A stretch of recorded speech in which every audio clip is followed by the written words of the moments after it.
정도로 심하진 않았지. 이게 그 정- 뭐야? 아니 괜찮아 하세요. 그 정도로 심하진 않았지만 않았지만 그런 분위기가 우리 고등학교 때도 있었어요. 그래가지고 우리 그렇지. 고등학교 때 크리프 윤영주? 리차드가 왔어. 아니 크리프 리차드가 왔다고. 크리프 리차드라는 가수 모르죠? 네네 몰라요. 알아요. 네. 알아요. 영국 가수야. 네네네네. 아니 그러니까 막 청소년들이 너무 좋아. 시민회관에서. 오.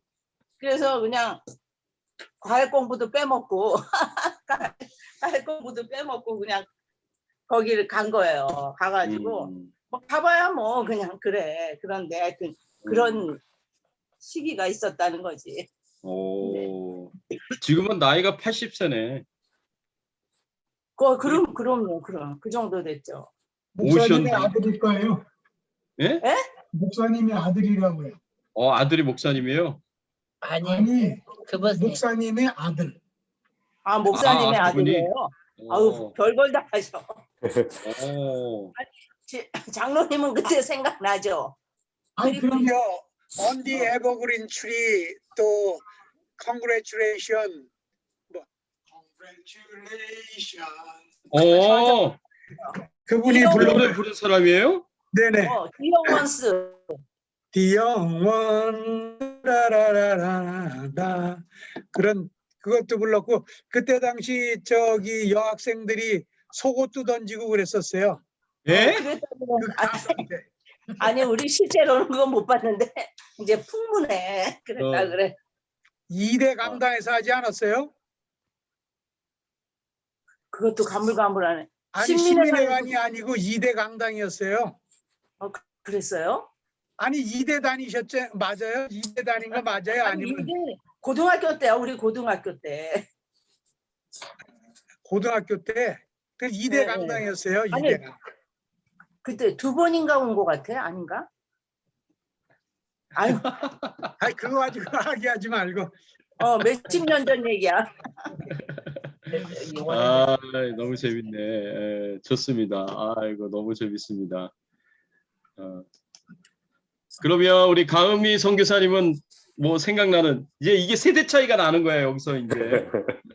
저희는 고등학교 때 서태지와 아이들이라고. 서태지와 아이들? 서태지와 아이들인가? 우리 그때가 좀 지나선가? 저는 연예인들을 별로 좋아하지 않아가지고 친구들이 미쳐가지고 돌아다니는 거 봤던 것 같아요. 서태지와 아이들이었으면 난리 났죠 진짜.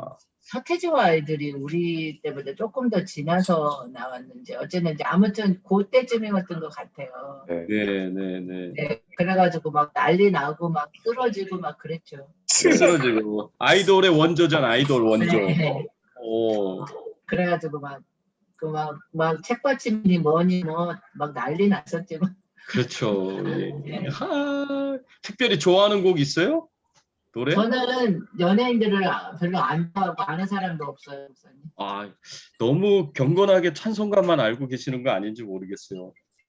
아니요, 그런 것도 아닌데 이상하게 그런 쪽에 저 관심이 없더라고 제가. 그렇구나. 저는 그런 걸 잘 모르겠어요. 우리 때는 또 연세대학교 농구팀 뭐 이런 거 있잖아요. 네네네네네. 네, 그런 것도 예. 있었고 네. 있었어요. 그래서 목사님. 농구팀 따라다니고 그러셨구나. 우리 선교사님. 농구 그때 진짜 인기 많았었어요. 그때. 현주엽. 우지원. 현주엽, 이상민 뭐 이런 애들 이상민. 있잖아요. 그런 애들도 있었고 뭐 아무튼 되게 그런 그 농구팀들이 인기가 많았죠. 네, 그렇죠. 네, 예. 네. 서태지는 후에 나왔나 어째 나왔나 뭐 잘 모르겠어요. 네. 좋습니다. 예. 우리 전영배 집사님은 옛날 추억을 소환해서 한번 생각해 보세요. 저희 청소년 때는 윤형주, 그렇죠. 김세환, 김세환, 세시봉. 네, 세시봉. 그때 좋았고 이문세 씨도 좋았어요. 이문세 나는 행복한 사람이라는 노래가 있었거든요. 그 다음에 유심초의 저기 사랑이요. 유심초의 사랑이요. 어떻게 불러요 그거는? 별처럼 어. 아름다운 사랑이요. 네. 처럼 행복이 그런 거. 그다음에 윤영주 씨 노래 그리고 그런 노래 좋아했죠. 아 그러셨구나. 네. 아 너무 재밌네요. 옛날 얘기하니까 너무 좋은 것 같아요. 세대 차이가. 여기서 네. 세대 차이가 나는 거죠. 그때가 좀 웃겨요. 네. 이제 우리 서태지와 아이들 다음에 이제 H.O.T.가 나왔죠. 그렇죠. 예. 예, 강타도 있고 네. 저기 토니 안도 나왔고 근데 뭐 네, 그러고 네, 나서 줄줄이 아이돌이 막 아유, 나와. 장모님은 아주 후세대까지 뚜루룩 아니면 딸들이 하도 가자고 같이 갔기 때문에 같이 가주셨구나 또. 좋네요. 패서디나에서 하는 것도 갔었고 예, 애들 때문에 갔었죠. 그리고 딸들하고 대화를 해야 되니까 그런 네. 걸 알아야 되겠더라고요. 그럼요. 예. 아 좋은 잘하셨네. 아빠야. 네. 네. 데이빗 전도사님은 한번 옛날 소환하셔가지고 예, 과거를 소환하셔서 한번 좀 풀어줘. 저는 이제 사춘기 때가 딱 서태지 아이들 나왔을 때고요. 사춘기 때가 중학교 때, 고등학교 때요? 초등학교, 중학교 이제 막 그고 중학교에 중학교 때쯤 중학교 예. 그랬죠. 아 좋았겠다. 네, 재밌었고. 우리는 거의 비슷한. 저는 고등학교 졸업 대학교 때인가 나왔나 서태지 아이돌. 예, 아마 그쯤이셨을 것 같아요. 저희는 제가 초등학교에서 중학교 올라갈 때쯤에 서태지가 나왔었으니까요. 네. 그러면 이제 무슨 곡을 좋아해요? 서태지 노래들 많이 좋아했어요. 이것저것 다. 이것저것 다. 네, 네. 발해를 꿈꾸며도 좋아했고. 예. 우리는 여기 막 LA에서 다시 콘서트 한다 그러면 참석할 수 있어요? 서태지가 지금 뭐 그렇게 뭐 열광하면서 좋아했던 것보다 그냥 이게 네. 그 당시에 이제 센세이션이어서 이제 같이 그리고 와 했던 거고 지금이야 뭐 별로 관심 없죠. 근데 여자분들은 꼭 참석하더라고. 옛날에 그렇게 좋아했으면. 막 서태지가 나이 들어가지고 이제 무릎 때문에 못 할 거. 지금은 락 공연만 하잖아요, 서태지는. 네, 그렇구나. 네. 자, 이거는 승원 사모님이신가요? 아니요, 지금 누가 들어오셨는데? 저기 손 집사님 아닐까 싶은데. 우선 꺼져 있어서. 네. 예. 자, 오늘 정말 잠시간 즐거웠습니다. 잠시간 즐거웠습니다. 나중에 기회 되면 한번 노래방 한번 가야 되는 거 아닌가 모르겠어요. 그러면 누가 제일 좋아하실지 모르겠네. 선생님 제일 좋아하는 거 마이크 안 놓고 막 이러는 거 아니에요? 그러는 거 아니에요. 우리 오하련 전사님이 탬버린 들고 안 넘으실 수도 있어요. 나는 너무 재미없어가지고 분위기 깨. 너무 심각한 이별 노래만 부르고 계시는 거. 아니, 가서 찬송가 부를까 보다 그냥. 네, 너무 재밌습니다. 예.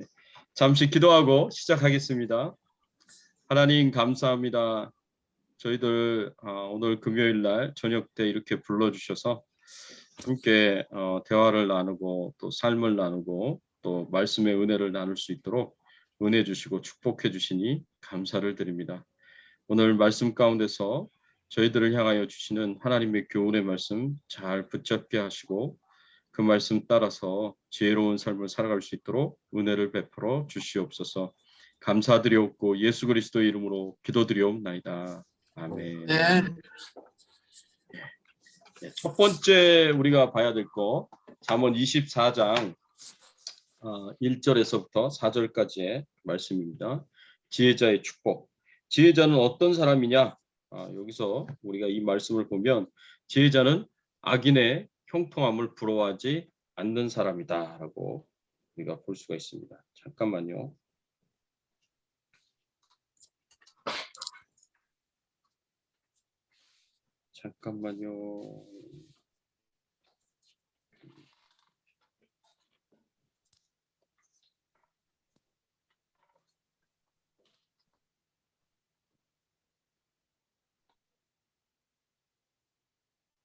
예.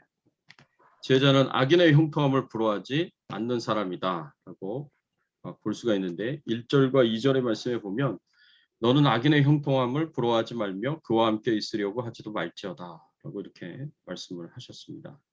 이거 했는 것 같은데 전에 안 했나?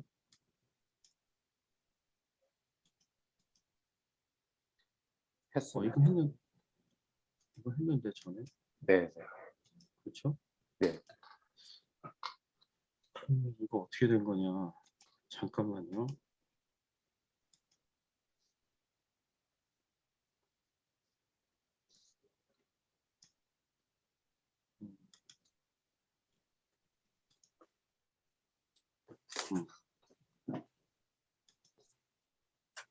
다시 해야 될 것 같은데 잠깐만요.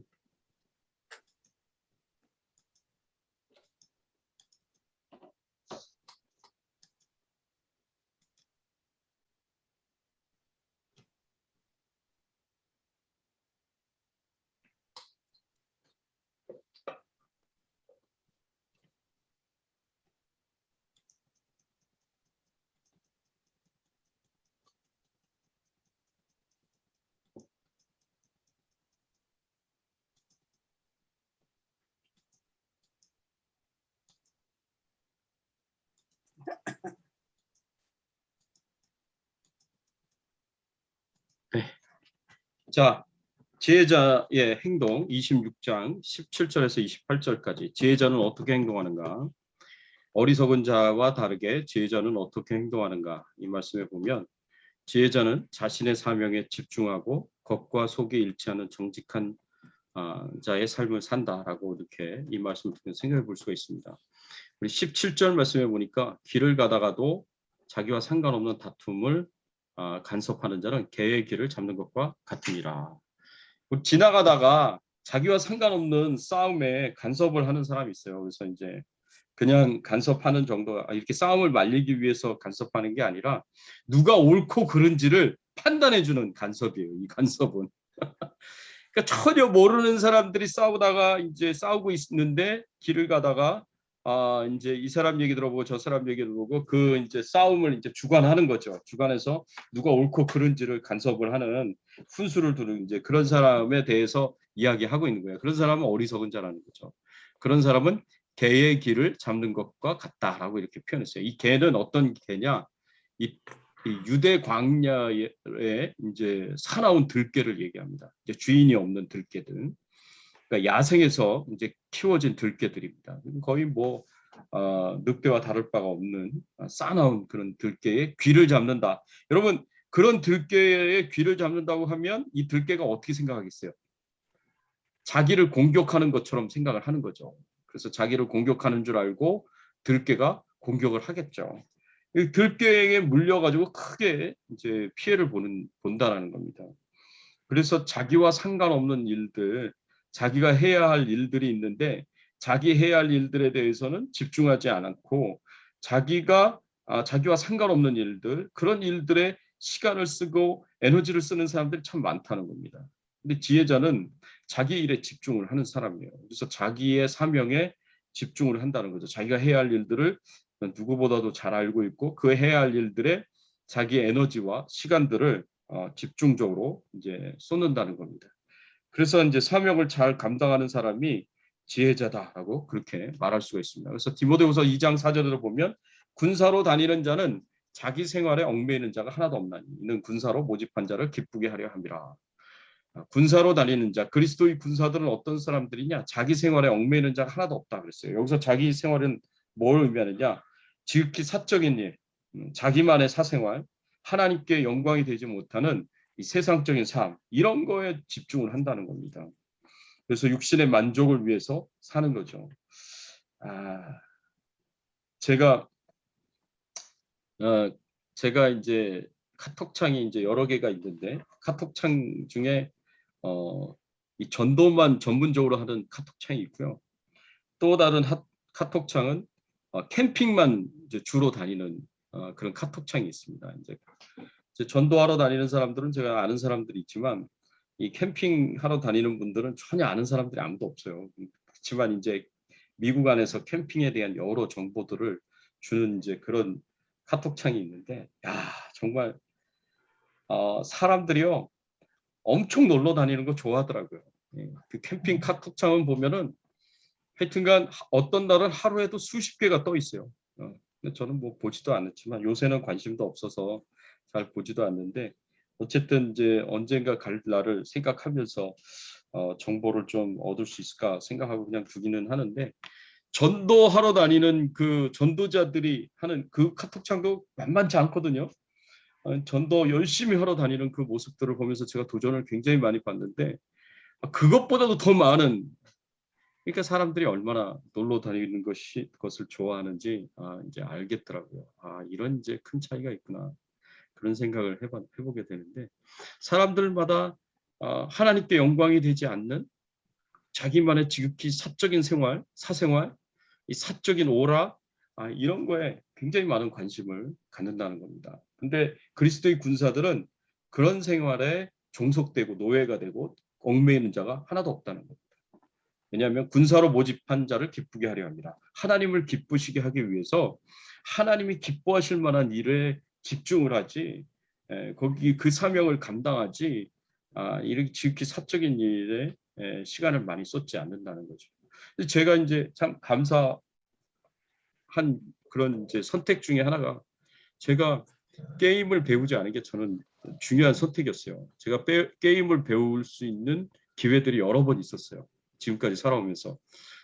저는 이제 젊은 사람들하고도 같이 어울리면서 이 청년부의 청년들하고도 어울리면서 그렇게 생활을 했기 때문에, 또 군대에 있으면서 군의관이 저한테 계속 게임을 가르쳐 주겠다고 계속 저를 유혹을 했어요. 군의관이 그때 스타크래프트를 굉장히 잘한다고 저한테 가르쳐 주겠다 그랬어요. 근데 제가 거절을 했어요. 그래서 제가 한번 빠지면 저도 만만치 않기 때문에 승부욕이 강해가지고 이게 쉽게 이게 빠져나오기 힘들 것 같다는 생각이 들어서 아예 처음부터 손을 안 댔어요. 옛날에 이제 가족들이 테트리스를 좀 하기는 했지만, 그는 그냥 가족들 간에 재미로 했었던 거고 오락으로 했었던 거고, 뭐 많이도 하질 않았지만 어쨌든 그거 참 잘한 선택이었다. 그래서 지금까지 저는 게임도 안 해요. 뭐 카카오톡 게임도 안 하고 아무것도 안 해요, 게임을. 그래서 저는 개인적으로 그거는 잘한 선택이었다. 만약에 그런 데 빠졌더라면 공부도 제대로 못했을 것 같고 목회도 좀 힘들지 않았을까, 설교도 제대로 못하지 않았을까, 이제 그런 생각이 있습니다. 여러분들도 마찬가지예요. 뭐 게임이든, 젊은 사람들은 게임이죠. 아니면 여행이든 뭐 캠핑이든 오락이든 뭐 많잖아요. 이 세상에 스포츠든 우리에게 기쁨을 주고 즐거움을 줄 만한 많은 것들이 있지만 그런 것에 얽매이지 않는다는 거죠. 우리가 해야 할 일들, 우리가 가져야 할 사명들, 이런 것에 우리가 집중하지 그런 것에 집중하지 않는다는 겁니다. 자, 그렇게 해서 지혜자들은 자기 사명에 집중을 하고요. 그 다음에 겉과 속이 일치하는 사람이다라는 것을 여기서 26장 23절에서 이야기합니다. 온유한 입술의 악한 마음은 낮은 은을 입힌 톡이니라. 낮은 은을 입힌 톡이라는 것은 은을 정제하고 남은 찌꺼기 은으로 이 톡에다가 은 도금을 한 겁니다. 은을 입힌 거예요. 그러면서 마치 그 토기가, 은으로 도금한 그 토기가 은으로 만든 토기인 것처럼 속이는 거예요, 사람들을. 그렇게 이제 사기치는 거죠. 온유한 일에 악한 마음은 그렇게 사기치는 것과 같다라는 거죠. 입술로는 부드러운 말들, 아주 달콤한 말들을 쏟아내지만 사실은 그 마음은 악한 마음이라는 거예요. 이 악한 사기치는 마음이라는 거예요. 그러니까 속은 톡인데 겉으로는 은도금으로 해놓은 것처럼 이제 그렇게 정직하지 않고 겉과 속이 다른 그런 사람은 아니라는 거죠, 지혜자가. 예수님께서 그런 사람들 많이 책망하셨습니다. 특별히 서기관들과 바리새인들을 향하여 화 있을진저 외식하는 서기관들과 바리새인들이여, 잔과 대접의 겉은 깨끗이 하되 그 안에는 탐욕과 방탕으로 가득하게 하는도다 하고 이렇게 말씀하시면서 서기관과 바리새인들을 향하여서 외식한다고 이렇게 강력하게 말씀하시는 것을 볼 수가 있습니다. 마태복음 23장 27절에도 보면 외식하는 서기관들과 바리새인들이여 회칠한 무덤 같으니 겉으로는 아름다우나 그 안에는 죽은 사람의 뼈와 모든 더러운 것이 가득하도다. 무덤이 아무리 아름다워도 무덤은 무덤이죠. 그 속에는 시체가 썩어 들어가고 있으니까 더러운 거죠. 부정한 거죠. 그래서 이렇게 이중적인 삶, 겉과 속이 다르고 이중적인 이 서기관과 바리새인들을 향하여서 예수님께서 주신 말씀이 뭐냐? 마태복음 23장 26절에 눈먼 바리새인이여 너는 먼저 안을 깨끗하게 하라. 그리하면 깨끗하리라. 먼저 안을 깨끗하게 하라고 하나님께서 예수님께서 그렇게 명령하셨습니다. 안을 깨끗하게 하라. 그 다음에 잠언 27장 1절에서부터 16절까지의 말씀을 보면 지혜자의 행동입니다. 지혜자의 행동에 대해서 이 솔로몬이 어떻게 교훈을 하고 있냐면 지혜자는 지나치게 미래를 확신하지 않고 자신을 높이지 않는다. 자화자찬하지 않는다라고 그렇게 가르쳐주고 있습니다. 잠언 27장 1절의 말씀에 보면 지혜자는 미래의 일을 지나치게 자랑하지 않습니다. 너는 내일 일을 자랑하지 말라. 하루 동안에 무슨 일이 일어났는지 내가 알 수 없습니다. 우리는 이제 뭐 10년 뒤에 내 모습, 20년 뒤에 내 모습, 30년 뒤에 내 모습 뭐 이렇게 생각할 수 있습니다. 그리고 하다못해 10년, 20년 뒤가 아니라 당장 내일, 모레 그리고 뭐 한 달 뒤, 두 달 뒤 나는 이렇게 될 것이다. 뭐 이렇게 자랑할 만한 일들이 있을 수 있습니다. 그렇지만 자랑하지 말라고 지혜자는 자랑하지 않는다고 그렇게 가르쳐주고 있습니다. 왜냐하면 그 날이 이르기 전에 내가 자랑할 만한 것이 이루어지는 그 날이 이르기 전에 나에게 무슨 일이 일어났는지 알 수가 없기 때문이다. 우리가 이것이 참 지혜의 교훈이다라는 것을 생각할 수 있는 것이 예수님께서 가르쳐 주신 어리석은 부자의 비유를 생각합니다. 이 말씀이 참 맞구나 그런 생각이 듭니다. 어리석은 부자에 대해서 예수님께서 이제 비유로 말씀해 주셨는데 누가복음 12장 19절에 보면 이 어리석은 부자가 그의 소출이 굉장히 많았습니다. 그래서 창고를 다시 개축하고 확장시켜 가지고 그 소출을 쌀을 다 차곡차곡 저장을 해놓고 뭐라고 말을 했냐? 누가복음 12장 19절에 보면 영혼아 여러 해 쓸 물건을 많이 쌓아두었으니 평안히 쉬고 먹고 마시고 즐거워하자. 평안히 쉬고 먹고 마시고 즐거워하자라고 그렇게 이제 이야기를 합니다. 그러니까 이제 먹고 마시고 놀자 이거죠. 여러 해 동안 나는 그렇게 할 수 있다라는 거죠. 그래서 스스로 자랑스럽게 생각하고 이제는 이제 먹고 마시고 놀 거 생각하면서 기뻐하고 즐거워했는데 하나님께서 뭐라고 말씀하시냐? 누가복음 12장 20절에 하나님은 이르시되 어리석은 자여 오늘 밤에 내 영혼을 도로 찾으리니 그러면 내 준비한 것이 네 것이 되겠느냐? 하나님께서 오늘 밤에 내가 네 영혼을 데려갈 텐데 네가 그렇게 많이 창고에 쌓아봤자 그게 무슨 의미가 있겠고 무슨 소용이 있냐? 이제 하나님께서 그렇게 말씀하시는 거죠. 당장 몇 년 동안 잘 먹고 잘 살겠다, 오락을 즐기겠다라고 그렇게 생각하고 좋아했지만 그것이 다 이제 헛된 거라는 겁니다. 그래서 미래를 누구도 자랑할 수가 없다라고 성경에서 우리에게 가르쳐주고 있습니다. 그래서 야고보서 4장 13절 14절에도 보면 들으라 너희 중에 말하기를 오늘이나 내일이나 우리가 아무 도시에 가서 거기서 1년을 유하며 장사하여 일을 벌이라 하는 자들아 내일 일을 너희가 알지 못하는도다. 너희 생명이 무엇이뇨? 너희는 잠깐 보이다가 없어지는 안개니라. 너희는 잠깐 보이다가 없어지는 안개다라고 그렇게 말씀을 하고 있습니다. 잠깐 보이다가 없어지는 안개밖에 안 되는 존재가 내일 일을 자랑하지 마라라고 그렇게 말씀을 하고 있는 거예요. 그리고 자기 자신을 높이지 마라. 자기 자신도 높이지 마라. 2절 말씀에 보면 타인으로 너를 칭찬하게 하고 내 입으로 말며 외인으로 너를 칭찬하게 하고 내 입술로는 말지니라. 자화자찬하지 말라는 거죠. 네 자신을 칭찬하는 것이 너 자신이 되지 말라는 겁니다. 다른 사람이 너를 칭찬해 주는 거는 괜찮은데 내 자신이 자화자찬하지 말라고 그렇게 이제 가르쳐 주는 겁니다. 그래서 지혜자는 자화자찬을 안 한다는 거죠. 잠언 25장 6절에서 7절도 보면 왕 앞에서 자기 자신을 높이지 마라라고 그렇게 교훈을 해 줬습니다. 왜냐하면 우리는 하나님 앞에 다 겸손한 존재예요. 하나님 앞에 자기 자신을 드러내고 나타낼 게 뭐가 있겠습니까? 하나님 앞에서 내가 내 자랑할 게 뭐가 있겠어요? 그냥 늘 하나님 앞에 부족하고 연약한 존재죠. 그래서 하나님 앞에 늘 겸손해야 되는데, 그래서 이 겸손이 굉장히 중요한 잠언에서의 이슈예요. 근데 겸손하지 못한 자들은 다 어떻게 되느냐?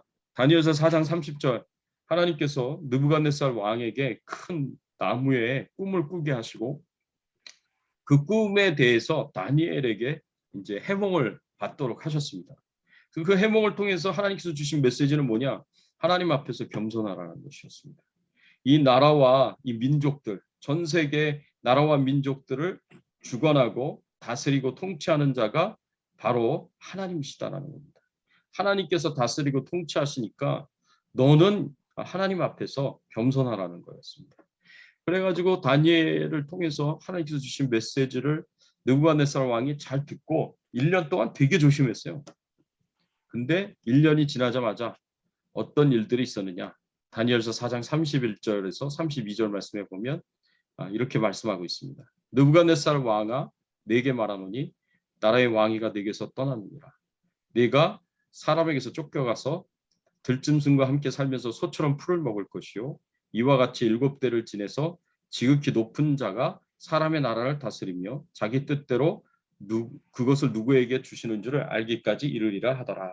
라고 이 말씀에 보니까 느부갓네살 왕에게 하나님께서 이제 형벌을 주시는데, 어떤 형벌을 주시냐? 왕 위에서 쫓겨나가지고 7년 동안 들짐승과 함께 살면서 소처럼 풀을 먹을 것이다.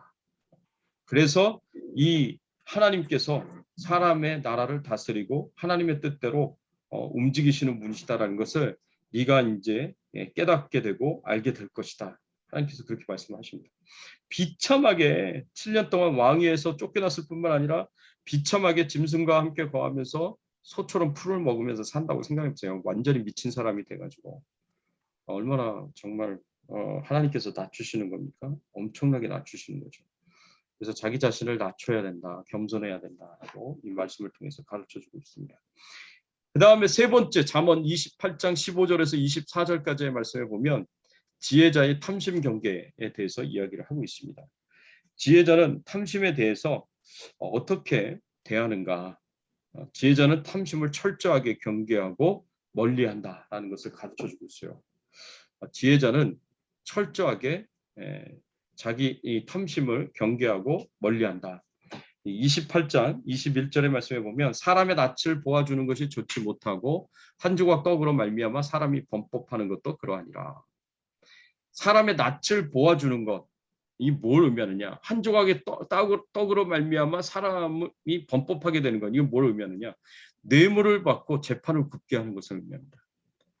사람이요, 탐욕스럽게 되면, 탐욕을 가지고 되면, 탐심을 갖게 되면, 탐심이라는 게 끝없는 욕심이거든요. endless, 어떤 그 끝없는 그런 greed예요, greed. 욕심이에요, 욕심. 그러니까 이런 이제 끝이 없는 욕심을 갖게 되면 어떤 행동까지 하게 되느냐? 뇌물도 받아가지고 판결을 굽게 하는 거예요. 사람을 차별하는 그런 일까지 이르게 되는 거죠. 그래서 뇌물을 준 사람 편을 들어주는 거예요. 누가? 재판관이. 재판관이 뇌물을 준 사람의 편을 들어주면 그게 의로운 재판관입니까? 아니죠. 근데 사람의 탐욕이 그렇게 만든다는 거예요. 사람의 탐욕이. 또 28장 24절에 보면 이 탐욕이 어떻게 또 사람을 만드느냐? 죄를 짓고도 죄책감이 없이, 양심의 가책이 없이 만들어요. 부모의 물건을 도둑질하고도 죄가 아니라 하는 자는 멸망을 받게 하는 자의 동료니라. 부모의 물건을 도적질했어요. 부모의 물건을 도적질하면 도적질한 게 아닙니까? 아니, 똑같이 도적질한 거죠. 그런데도 죄가 아니다라고 얘기하는 것은 그만큼 이제 수치심이 없다는 거예요. 양심이 없다는 거예요. 죄책감이 없다는 거예요. 부모의 것을 도적질하고도. 그래서 죄를 짓고서도 수치심과 양심의 꺼리낌이 없어져 버려요. 탐욕을 갖게 되면. 당연한 거예요. 그건 당연하다고 생각을 하는 거예요. 참 너무 안타깝죠. 근데 이 탐심에 권력이 같이 하면 자기 자신과 주변에 있는 사람들을 해칠 수 있다는 거예요. 상하게 할 수 있다는 거예요. 그래서 잠언 28장 15절에서 17절 말씀해 보면 이 탐욕스러운 자가 권력을 갖게 돼서 권세자이기도 하면 어떤 이제 결과가 주어지느냐. 가난한 백성을 압제하는 악한 관원은 부르짖는 사자와 굶주린 곰 같으니라. 무지한 치리자는 포악을 크게 행하거니와 탐욕을 미워하는 자는 장수하니라. 사람의 피를 흘린 자는 함정으로 달려가는 것이니 그를 막지 말지니라. 이런 사람들은 어떻게 하냐? 자신의 권력을 가지고 자신의 탐심을 채우는 거예요. 권력을 이용해서 탐심을 채우는데 어떻게 탐심을 채우느냐? 가난한 사람들, 연약한 사람들 핍박하고 그 사람들 약탈하고 수탈해서 자기의 탐심을 채운다는 거죠. 그래서 탐욕스러운 사람이 권력까지 갖고 있게 되면 주변의 사람들을 많이 해치게 된다는 겁니다. 대표적인 예가 아하방이 나봇의 포도원을 탐한 것을 우리가 생각해 볼 수가 있습니다. 아하방이 나봇의 포도원을 빼앗았잖아요. 처음에는 살려고 했었죠. 근데 나봇이 사겠다는 것을 거절을 했습니다. 거절할 수밖에 없는 이유가 레위기 25장 23절에 보면 하나님께서 토지를 팔지 말라고 명령하셨기 때문에 그래요.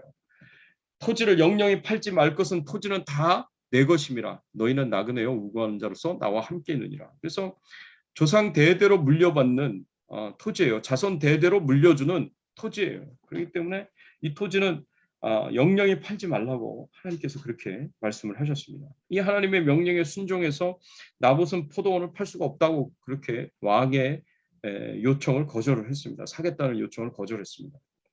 그랬더니 이 아하방이 침상에 누워가지고 밥도 안 먹고 속상해하는 그 모습을 보고 그 악한 왕비였던 이세벨이 이 거짓 증인을 2명을 세워가지고 거짓 증거를 하게 합니다.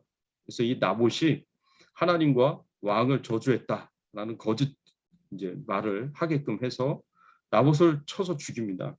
그리고 그 나봇의 아들들까지 합법적인 그 포도원을 상속받을 합법적 상속자들까지도 다 쳐서 죽여요. 그래서 그 포도원을 빼앗아 버립니다. 그런 어마어마한 일을 했죠. 그래서 하나님 앞에 큰 책망을 받게 되었어요. 여러분 우리 자신은 어떤가? 우리 자신도 한번 생각해 보기를 원합니다. 나도 끝없는 욕심으로 인해서 내 자신도 피해가 가고 다른 사람도 피해를 주고 그렇게 살고 있지 않은가? 하나님이 이미 주신 것으로 우리는 만족해야 되는데 감사해야 되는데 자족해야 되는데 이 하나님 주신 것으로 감사하지 못하고 만족하지 못한다는 거죠. 그래서 우리 인간의 욕심이 끝이 없어가지고 이 탐심을 따라가다 보면 결국에는 하나님도 뒷전이고 하나님 말씀도 뒷전이고 자기가 하고 싶은 대로 하는 거죠. 우리가 정말 뼛속 깊숙이까지 새겨놓아야 할 것이 바로 이거예요. 탐심을 철저하게 경계하고 탐심을 멀리해야 된다는 겁니다. 자, 이렇게 탐심에 관련된 말씀이 한 구절 더 있어요. 한 번 더 있어요. 마지막으로 잠언 28장 8절과 9절의 말씀에 보면 탐심을 철저하게 경계하고 멀리해야 되는 이유가 뭐냐? 이유가 뭐냐?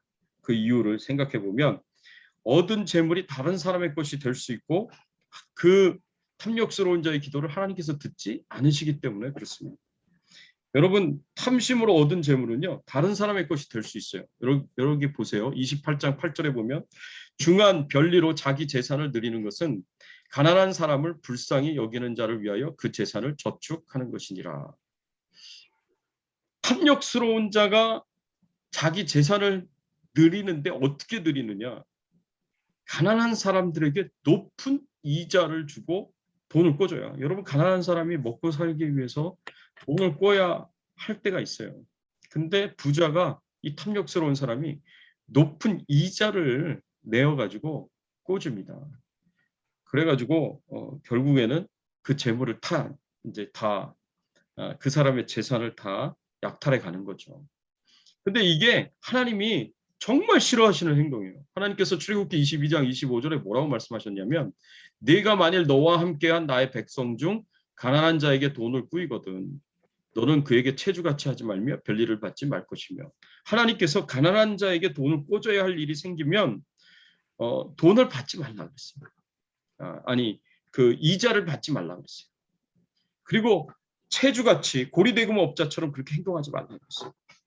심지어는 하나님께서 7년마다 한 번씩 안식년에 7년마다 한 번씩 안식년에 그 해를 가리켜서 빚 면제년으로 삼으셨어요. 모든 빚을 탕감시켜주는 면제년으로 하나님께서 율법에서 그렇게 말씀을 하셨습니다. 그러니까 모든 빚도 탕감을 시켜주는데 가난한 자에게 높은 이자로 고리대공업자처럼 그렇게 해가지고 약탈하고 착취하고 그렇게 하지 말라고 말씀하고 있는 거죠. 누가복음 12장 20절의 말씀에 보면 아까 제가 말씀드렸던 그 어리석은 부자의 비유 그 말씀에 보면 뭐라고 말씀하셨어요? 하나님께서 하나님은 이르시되 어리석은 자여 오늘 밤에 내 영혼을 도로 찾으리니 그러면 내 준비한 것이 네 것이 되겠느냐. 열심히 창고에 몇 년 동안 먹을 양식을 준비를 했지만 그렇지만 그 음식을 가지고 그 재물을 가지고 그 양식을 가지고 하나님을 위해서 쓴다거나 가난한 이웃들을 위해서 쓴다는 그런 말이 한마디도 없어요. 그런 생각이 없는 거예요. 그런 의도가 없는 거예요. 그러니까 이제 하나님께서 오늘 밤에 내가 네 영혼을 도로 찾겠다. 그러면 내 준비한 것이 네 것이 되겠느냐. 네가 준비한 것이 누구의 것이 될 것이냐라고 이렇게 말씀을 하고 있는 거예요. 그러니까 이게 다 다른 사람에게로 넘어간다는 거예요. 다 다른 사람에게로 넘어간다는 거예요. 열심히 탐욕스럽게 재산을 모으면 뭐합니까? 하나님께서 그걸 다른 사람한테 다 넘기는데. 누구에게 넘긴다 그랬어요? 맨 위에 28장 8절의 말씀에 보면 가난한 사람을 불쌍히 여기는 자를 위하여 그 재산을 저축하는 것이니라. 가난한 자를 불쌍히 여기는 자에게 다 하나님께서 그 재산을 넘겨버려요. 하나님께서 재물을 다 이동시켜요. 어디에다 이동시키느냐. 가난한 사람을 불쌍히 여기는 자. 이런 사람은 다 하나님의 뜻대로 나눠주고 베풀어주고 사랑의 마음으로 하나님 사랑의 마음으로 이웃들을 다 섬기는 자이기 때문에 하나님께서 이런 사람들에게는 계속 주세요. 계속 줘서 하나님의 뜻대로 가난한 자를 돕고 섬기는 그런 삶을 살아가도록 그렇게 만드십니다. 그래서 가난한 자들을 향한 하나님의 사랑이 이루어지고 하나님의 뜻이 이루어지도록 만듭니다. 그렇지 않고 계속 탐욕스럽게 하나님의 말씀에 불순종하며 탐욕스럽게 사는 사람에게는 하나님께서 그 재산을 다 빼앗아요. 어떻게 빼앗냐? 그냥 그 사람의 생명을 걷어가시면 돼요. 하나님께서 그 사람의 생명을 걷어가시면 그 사람의 재산이 전부 다 빼앗겨지게 되는 거예요. 딴 사람의 것이 돼버리는 거예요. 자기가 그렇게 지독하게 벌어가지고 재물을 쌓았지만 자기를 위해서 자기 자신을 위해서 제대로 쓰지도 못하는 거예요. 그래서 신명기 28장 30절에 하나님께서 이렇게 말씀하셨습니다.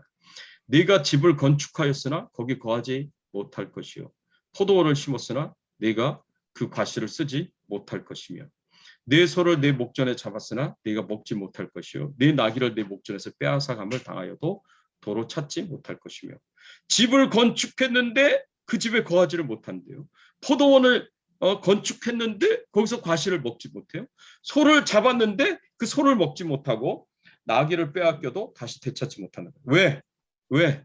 하나님께서 그 사람 생명을 걷어가시면 아무것도 자기가 이루어 놓은 것을 아무것도 누리지도 못하고 얻을 수가 없는 거예요. 이게 되게 무서운 이제 말씀이죠. 그래서 결국에는 탐욕스러운 자가 이제 다른 사람들을 약탈하고 이제 압제해서 수탈한 그 모든 그렇게 해서 욕심을 부리고 오로지 자기만을 위해서 쓰겠다고 자기 배만 불리겠다고 아무리 재물을 많이 쌓아놔도 그게 다 소용이 없게 돼버리게 만들기 때문에 그냥 그때마다 내가 누릴 수 있으면 누리고 그리고 가난한 사람들, 연약한 사람들을 위해서 많이 베풀어주고 나누어주고 그러고 사는 게 좋아요. 그러고 사는 게. 그렇게 살라고 가르치는 거예요. 네. 또 우리가 철저하게 탐욕을 경계하고 멀리 해야 되는 이유가 뭐냐? 그 이유는 하나님께서 탐욕스러운 자의 기도를 듣지 않기 때문이에요. 잠언 28장 8절 바로 그 뒷절에 뭐라고 표현했어요? 사람이 귀를 돌려 율법을 듣지 아니하면 그의 기도도 가증하니라. 가난한 자들에게 높은 이자를 이제 매겨가지고 가난한 자들의 재산을 수탈하지 말라. 이제 그렇게 말씀하셨는데 그런데도 그 말씀에 불순종하고 끝까지 자기 욕심만 차리려고 하고 자기 배만 이제 부르려고 하는 그런 탐욕스러운 자의 기도는 하나님께서 듣지 않으시겠다고 말씀하십니다. 하나님의 말씀에 계속해서 불순종하는 자의 기도는 하나님께서 안 듣습니다. 이사야서 1장 15절에서 17절의 말씀에서도 똑같이 말씀하셨어요. 너희가 손을 펼 때에 내가 눈을 가리우고 너희가 많이 기도할지라도 내가 듣지 아니하리니 이는 너희 손에 피가 가득함이라. 너희는 스스로 씻으며 스스로 깨끗하게 하여 내 목전에서 너희 악업을 버리며 악행을 그치고 선행을 배우며 공의를 구하며 학대받는 자를 도와주며 고아를 위하여 신원하며 과부를 위하여 변호하라 하셨느니라. 이 말씀에서 보면 하나님께서 너희가 손을 들고 하나님을 향하여, 이 유대인 남자들이 기도하는 게 이제 손을 들고 이렇게 기도를 하잖아요. 하나님을 향하여 기도를 한다고 하더라도 하나님의 눈을 가리워서 보지 않겠다 그랬어요. 너희가 나를 향하여 소리 지르며 많이 기도할지라도 내가 듣지 않겠다 그랬습니다. 왜? 너희 손에 피가 가득하면, 이 피가 누구의 피예요? 가난한 자들의 피예요. 연약한 자들의 피예요. 가난하고 힘없고 연약한 자들 등쳐먹고 수탈해가지고 그렇게 해서 부자가 되면 뭐합니까? 하나님께서 그들의 기도를 듣지 않으시겠다 그랬어요. 그럼 어떻게 하면 그 기도를 하나님께서 들으시느냐? 16절에 너희는 스스로 씻으며 스스로 깨끗하며 너희들이 행한 그 모든 죄악에서 당장 떠나고 17절 선행을 배우며 공의를 구하며 학대받는 자를 도와주며 고아를 위하여 신원하며 과부를 위하여 변호하라. 가난하고 연약한 자들을 돕는 사랑을 행하면서 살아가라고 그렇게 하나님께서 가르쳐 주셨습니다. 그러면 하나님께서 듣겠다라는 말씀이죠. 그러면 들으시겠다는 말씀입니다. 자, 여기까지인데 제가 적용 질문을 제가 깜빡하고 준비를 못했네요. 그래서 이 전에 거를 그냥 제가 해왔는데 다시 한번 제가 간략하게 말씀을 드리면 지혜자는 하나님 사명에 집중을 하고요. 지혜자는 자화자찬을 하지 않습니다. 자, 그거 꼭 기억하시고요. 또 지혜자는 자신의 미래에 대해서 이렇게 확신하지 않습니다. 그리고 지혜자는 또 어떤 사람이라고 이야기를 했느냐? 자신의 것을, 자신의 미래를 확신하지 않고 자신을 높이지 않는 사람이다라고 말씀했습니다.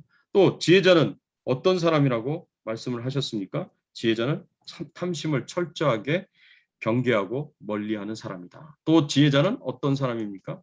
탐심을 경계하고 탐심을 멀리하는 이유로 하나님께서 탐욕스러운 자의 재물은 전부 다 가난한 사람들에게 잘 나눠주고 베풀어주는 사람에게 그 재물을 옮기시기 때문에, 그리고 그 기도를 듣지 않으시기 때문에 지혜자는 철저하게 탐욕을 경계합니다.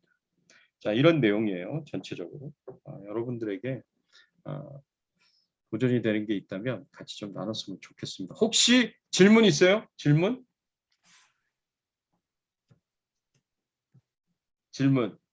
전영배 집사님 질문 없으세요?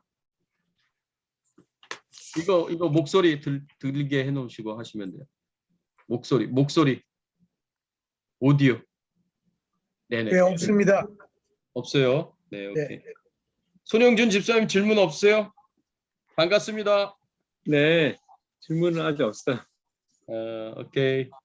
좋습니다. 다른 분들 질문 없어요? 그러면 같이 나누도록 하죠. 저는 이제 제가 뭐 큐티 영상이나 새벽 예배 설교 때도 같이 나눴지만 제가 여기선 얘기 안 했어요. 큐티 영상에는 잘 안 나눴구나. 새벽 예배 설교 때 좀 나눴는데 하나님이 세우신 원칙이 있어요. 어떤 원칙이 있느냐? 가난한 자들을 나눠주고 베풀어주고 도와주면 하나님께서 그 이상으로 몇 배나 이렇게 보답을 하세요. 그래서 내 결핍을 하나님께서 채워주세요. 제가 참 감사했었던 게 팬데믹 기간 동안에 아주 조그만 거지만 어려운 목사님들 그리고 힘든 사람들 이렇게 돕는 곳에 제가 헌금을 좀 했어요. 올해도 헌금을 제가 했는데 아주 조금 한 거죠. 뭐 제가 받은 게 있어서 IRS에서 국가에서 막 돈을 주고 그러니까 그 돈 가지고 제가 좀 힘든 사람들 도울 수 있으면 도와줬으면 좋겠다. 근데 하나님께서요 정말 몇 배나 되는 축복을 주신 것 같아요. 그렇게 많이 채워주셨어요. 심지어는 요새 진짜 혼자 생활을 할 때도 뭐 반찬 만들어서 가져다 주시는 분도 계시고 국도 끓여서 가져다 주시는 분도 계시고 식사 같이 하자고 그래서 같이 이제 식사도 할 수 있도록 그렇게 해주시는 분도 계시고 참 너무 감사하다. 너무 감사하다는 생각이 들어요. 그래서 야 이게 진짜 사실이구나. 하나님께서 가난하고 연약한 자들을 도와주면 하나님께서 그렇게 넘치도록 축복을 주시는구나라는 것을 제가 깨닫게 됐어요. 옛날에도 그런 경험이 있었거든요. 옛날에 제가 군대에서 군목으로 있었을 때 이제 제가 한 1년 동안 했었던 일이 있었어요. 그게 뭐냐면 군부대 가까운 곳에 있는 고아원의 아이들을 매주 데리고 와서 목욕을 시켜줬어요. 그래가지고 뭐 저도 뭐 몇 명씩 제 아내도 몇 명씩 우리 교회 집사님들도 몇 명씩 그렇게 이제 아이들을 이제 차로 실어 갖고 와가지고 군부대 목욕탕에서 데리고 들어가서 목욕을 시켜줬어요. 그렇게. 네. 왜냐하면 제가 가서 물어보니까 뭘 도와줬으면 좋겠냐 고아원에다가 물어보니까 다른 건 필요 없고 아이들이 목욕을 안 해가지고 너무 더럽다고. 근데 목욕을 안 하는 정도가 몇 개월을 목욕을 안 해요. 이 아이들이. 특히 겨울철에는 더 안 하는 거예요. 그래가지고 데리고 와서 목욕을 매주 시켜줬죠. 이렇게. 그래서 그렇게 했는데 근데 하나님께서 그거 되게 기뻐하셨던 것 같아요. 그 뒤로 이제 제가 미국에 유학을 하러 왔는데 그때 제대를 하고 유학하는 날 동안 내내 힘들고 어려울 때마다 하나님께서 계속 공급을 해주시는 거예요. 등록금이 없으면 등록금 주시고 장학금 펀드가 없는데도 어떻게 해서든 마련해가지고 하나님께서 장학금 이제 펀드를 다 이제 등록금을 내게끔 만드셔서 공부를 다 하게 하시고 하여튼간 기가 막히게 하나님께서 인도하셨습니다. 그때마다 이제 제가 하나님 왜 저한테 이렇게 잘해 주시는 거예요? 라고 하나님께 기도했는데 하나님께서 떠오르게 해주신 게 바로 그 일이었더라고요. 네가 고아원에 그 연약한 아이들 네가 목욕시켜주지 않았느냐. 하나님께서 그 일을 떠오르게 하시면서 그 말씀을 주시더라고요. 그래서 제가 하나님께서는 공짜가 없구나. 하나님 앞에서는. 하나님을 위해서 하나님이 기쁨이 되는 일을 하면 하나님께서는 공짜가 없구나. 그런 생각을 했어요. 지금도 그런 거 경험하고 참 감사하다는 생각이 듭니다. 다른 분들은 좀 어떠세요? 다른 분들 혹시 같이 나누면 좋겠습니다. 오하련 전사님. 뭘 나눠야 될지도 잘 이게 정하기가 힘드네. 글쎄 그 지혜자는 사명에 집중하고 자화자찬을 안 한다 하는데 이게 이제 지혜 그 예수 그러니까 우리는 이제 신앙 안에서 제자를 생각하는데 세상에서도 그 대인배라고 그러죠. 그 뭐라고 그러나 그런 사람들은 스스로 자화자찬하는 거를 굉장히 절제하고 자기를 높이는 거를 절제하고 인격적으로 좀 고양이 된 사람들은 그렇게 하더라고요. 네. 그래서 우리는 글쎄 뭐 낮아지는 수밖에 없겠죠. 지혜자는 낮아지고 비워지고 부인하고 뭐 이렇게 돼야 되지 않을까 생각하기 어렵지만 네. 말만 나오면 자꾸 자랑하고 싶잖아요. 사람은 나부터. 네. 그러니까 이게 어려운 일인데 하나님께서 내게 능력 주시는 자 안에서 모든 것을 할 수 있다. 뭐 이런 말씀으로 위로받으면서 나가는 수밖에 없을 것 같습니다. 이상입니다. 네, 알겠습니다. 우리 가은미 선교사님 나누실 내용이 있습니까? 아니요. 그렇잖아요. 저희 아버지가 목사님 이렇게 나누면서 이렇게 저쪽에서 듣는데 저희 아버지가 저희 어릴 때 네네. 그렇게 그 밖에서 사는 분들 있잖아요. 그지들. 홈리스들. 네. 그런 분들을 데리고 와가지고 그렇게 밥을 먹였어요. 그래가지고 저희 언니가 언니가? 예, 저희 언니가 근데 네. 우리는 같이 밥을 못 먹는 거예요, 목사님. 왜냐하면 네. 너무 저기 밖에서 사니까 더러우니까. 그래가지고 밥상을 잘 차려가지고 네. 예, 주면 그거를 맛있게 먹고 가셨던 그런 기억들이다. 네. 그래서 선교사님이 하나님의 은혜를 풍성하게 받으신 거예요. 저희 아버지는 그렇게 밖에 있는 사람들을 잘 데리고 왔어요. 얼마나 훌륭하셔. 나는 진짜 너무 훌륭하신 것 같아. 그런 거. 옛날이니까 그랬죠, 목사님. 네. 지금 같으면 못할 거예요. 근데 옛날은 아니 그런데 제가 그런 얘기를 이제 자주 듣는 거는 아니고 가끔 그런 분들이 계셨다는 얘기를 제가 오랫동안 신앙생활하면서 가끔씩 들었어요. 근데 야 정말 저는 들을 때마다 참 훌륭하다 그런 생각이 드는데 하나님께서 절대로 그냥 넘어가시는 법이 없습니다. 분명히 축복 주셨어요. 분명히. 그리고 동양하러 오고 그러면 네. 꼭 밥을 먹여서 보냈던 것 같아요. 제 아버지가. 그런 분들 이렇게 동양하러 이렇게 오시고 옛날에는 동양이라고 했는데 오시면은 꼭 밥을 해서 먹여서 보내셨던 것 같아요. 제가 옛날에 그 밥 먹을 때마다 보던 프로그램이 하나 있었는데 한 끼 줍쇼라는 프로그램 아세요? 한 끼 줍쇼? 네. 그 한 끼 줍쇼 프로그램을 제가 강호동하고 뭐 이렇게 이경규 이 두 개그맨들이 나와서 이제 진행하는 프로그램인데 그때 그 사람들이 제가 그 프로그램을 보면서 두 가지 깨달은 게 있어요. 두 가지 한국에 대해서. 첫째는 그 사람들이 했었던 게 수요일 저녁이에요. 근데 수요일 저녁에 어느 지역을 가든 많은 사람들이 집에서 대접을 못 하는데 대접을 못하는 중요한 이유가 첫 번째로 수요 예배 가야 돼서 못 한다. 수요 예배 간다는 사람들이 굉장히 많더라고요. 그래서 제가 놀랐어요. 그런데 두 번째로 또 놀란 건 뭐냐면 그런데도 불구하고 그 사람들 집으로 끌어들여서 밥을 한 끼 식사를 해가지고 대접을 하는데 그렇게 대접하는 사람들의 대부분이 다 크리스찬이라는 사실을 깜짝 놀랐어요. 야, 크리스찬들이 참 대단하구나.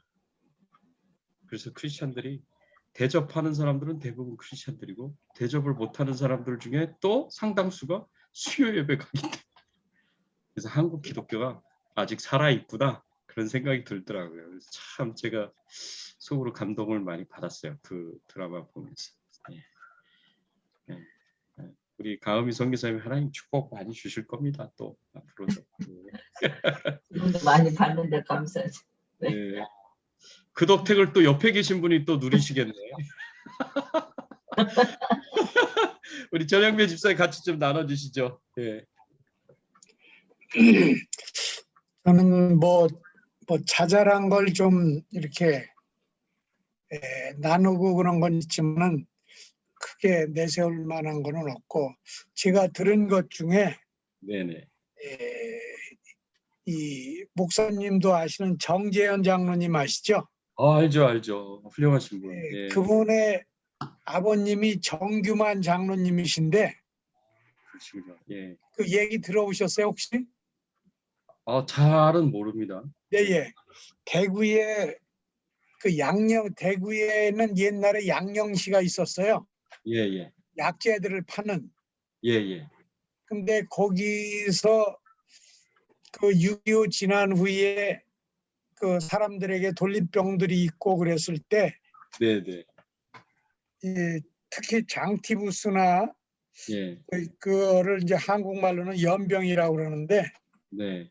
그런 것이 걸렸을 때 이 정규만 장로님 댁에만 가면 다 낫는다는 거예요. 그래서 다른 집에는 안 가도 그 집에만 줄이 서가지고 네네네네. 나중에는 그분이 그 선교사님이나 목사님들이 오시면 네. 돈을 갖다가 그냥 세서 주지 않고 그냥 잡히는 대로 줬대요. 예, 돈을 주시면은 내가 얼마를 줬다는 게 기억이 나기 때문에 네. 그냥 생각이 안 나게 그냥 잡히는 대로 주셨다고 그러는데 그분이 어떤 일을 하셨냐면은 우리 강선교사 얘기했던 대로 그 동양을 오거나 네. 또 어려운 사람이 있으면 네네. 그 텐마루에다가 그 네. 일하는 사람들 시켜서 잘 상을 차려서 이렇게 대접을 하고 그랬는데 네. 이 한두 해 한 게 아니라 수년을 오랫동안 했는데 네. 이분이 돌아가셨을 적에 아마 대구에서는 가장 큰 장례 행렬이 되지 않았나 이제 그런 간증을 하시는 걸 제가 들었고 그 녹음한 CD도 있어요. 네. 정재현 장로님이. 그래서 예. 결국은 그 대구에 있는 뭐 큰 교회 그 화강암으로 진 교회가 11개가 있다는데 네네. 그 돈을 보셔서 그런 교회도 지으시고 고아원 같은 것도 지으시고 예. 그래서 많은 사람들에게 그 베풀었는데 그 거지들 간에 그 이 소문이 돌아가지고 네. 그 집에 무슨 일이 있으면은 다 와서 도와주고 네.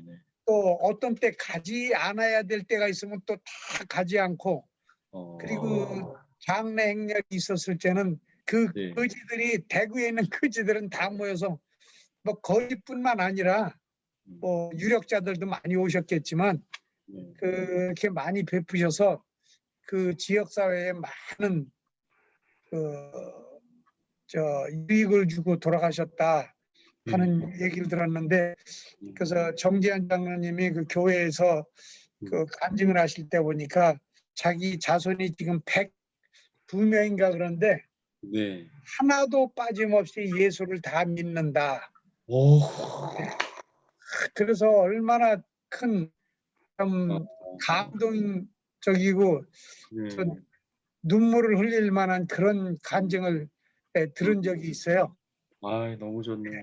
네, 그래서 많이 베풀면 네네. 저기 성경에도 있듯이 많이 그 가난한 사람들에게 주면 하나님한테 꾸이게 하는 거라고 그렇죠. 하나님이 이제 도로 갚으신다는 그런 의미이신데 예. 베풀면 음. 다시 이렇게 하나님께서 축복해서 주신다. 네. 그런 얘기는 네네 많이 들어왔어요. 그래서 우리가 있는 대로 뭐 없어서 그렇지만 없으면 없는 대로 조금이라도 이웃에게 밥이라도 사고 좀 뭐라도 조금 그 베풀고 그 옆에 집에 어려운 일이 있으면 밥이라도 한 끼 사주고 그런 게 정말 예수 믿는 사람들이 해야 되는 일이 아닌가. 맞아요. 예. 그래서 저도 뭐 크게는 아니라도 조금씩 이렇게 하면 이 남미 사람들이라도 뭐를 해가지고 오고 네네. 예 그런 경우가 있더라고요. 네네. 그래서 앞으로 하나님께서 저한테 허락하시는 한 조금씩이라도 다른 사람들한테 베푼 삶을 살아야 되지 않겠나 그런 생각. 너무 좋습니다. 네. 아니 우리 그래도 집사님 뭐 저뿐만 아니라 우리 교인들도 초청하셔가지고 이렇게 식사 대접도 해주시고 그래가지고 참 감사하게 생각하고 있고요. 참 훌륭하시다 생각하고 있어요. 옆에서 또 내조를 잘 하시는 분이 계셔가지고 아니 같이 하자 그러니까 네네. 같이 하지 저 혼자 단독으로 그렇죠. 못하죠. 그렇죠. 예. 네. 하여튼간 두 분 다 훌륭하십니다. 그 얘기 하고 싶은 거예요, 저는. 아니 목사님 그런 게 아니고 예. 집을 공개하는 것이 예, 예. 하나님 앞에 저는 굉장히 많이 경험을 했거든요. 네. 집을 공개한다는 것은 엄청난 축복인데 네. 그거를 제가 한국에서 있을 때부터 참 많이 느낀 거예요. 네. 네, 그렇게 하면은 확실히 하나님 축복이 눈에 보일 정도로 이렇게. 네. 앞으로도 계속 그렇게 잘 좀 해주셨으면 좋겠습니다. 예. 좋습니다. 네, 감사합니다. 우리 데이빗 전도사님 뭐 하시고 싶으신 말씀 있으세요? 예, 지금 오늘 말씀에서 디모데후서 지금 보이는 2장 4절 말씀이 그냥 좀 이렇게 새롭게 좀 마음에 와닿는 것 같고요. 네.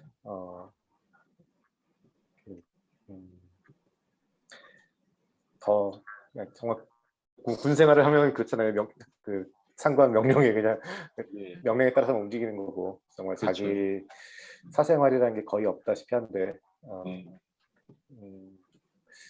그런 하나님과의 관계에 있어서 우리가 여러 가지 관계가 있지만 뭐 부자 관계도 있고 뭐 친구라고도 불러주시기도 하고 뭐 그런데 또 이렇게 군사를 모집한 자와 모집당한 소집했던 자로서 그 역할을 했을 때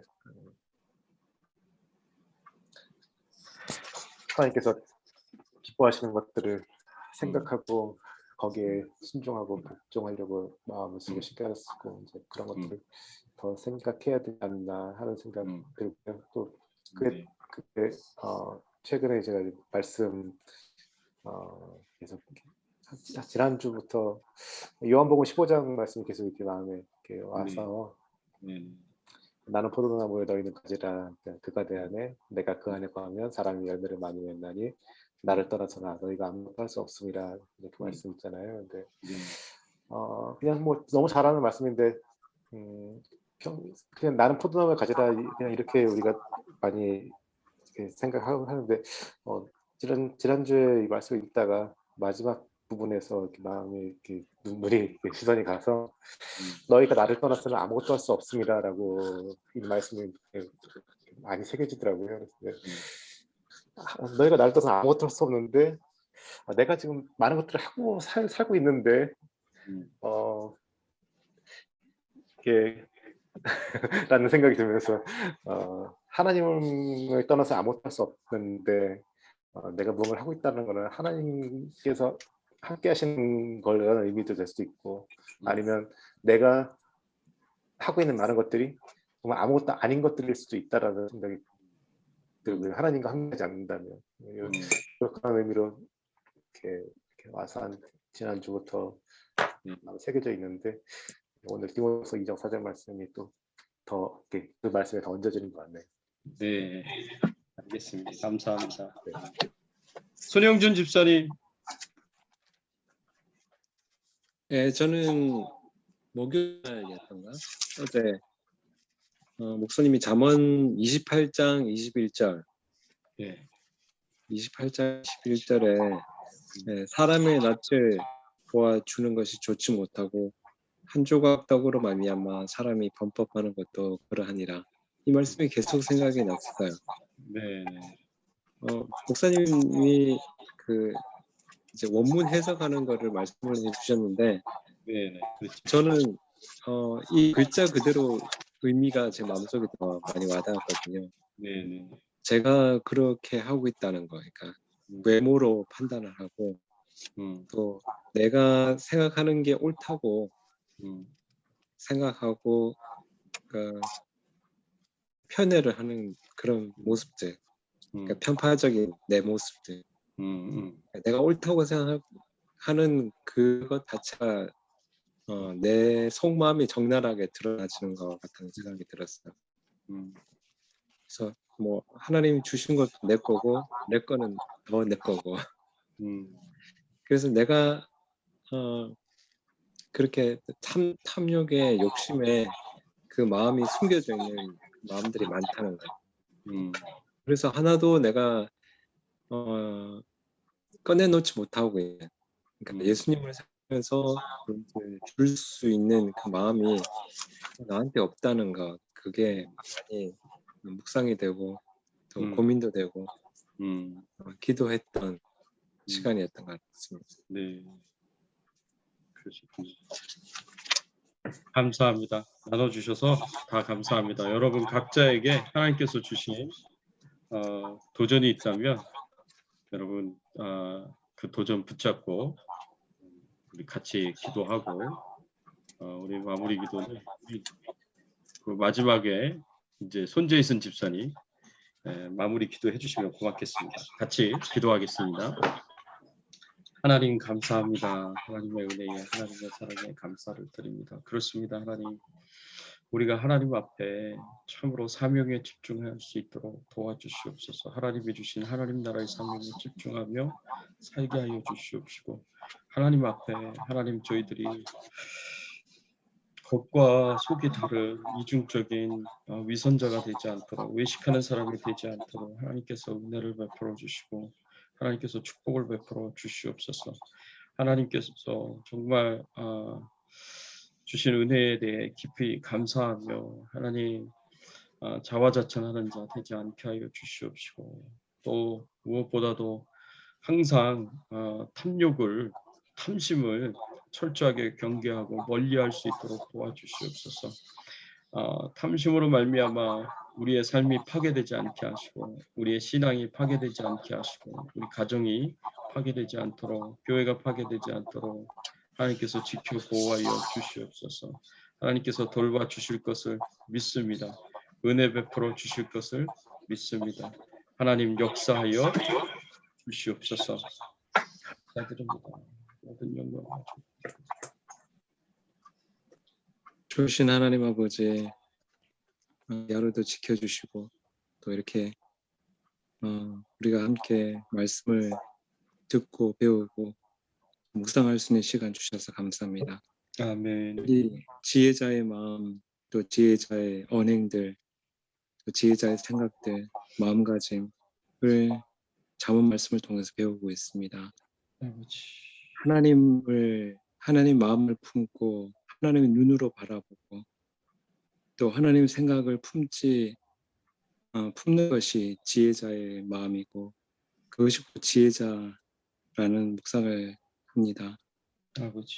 오직 하나님이 지혜의 근본이 되시기 때문에 우리가 하나님의 마음을 늘 품고 또 말씀을 늘 묵상함으로써 죄를 경계하고 또 탐욕에 빠지는 것도 우리가 주의하고 조심할 수 있도록 주님 저희를 붙들어 주시기를 원합니다. 아멘. 그렇습니다.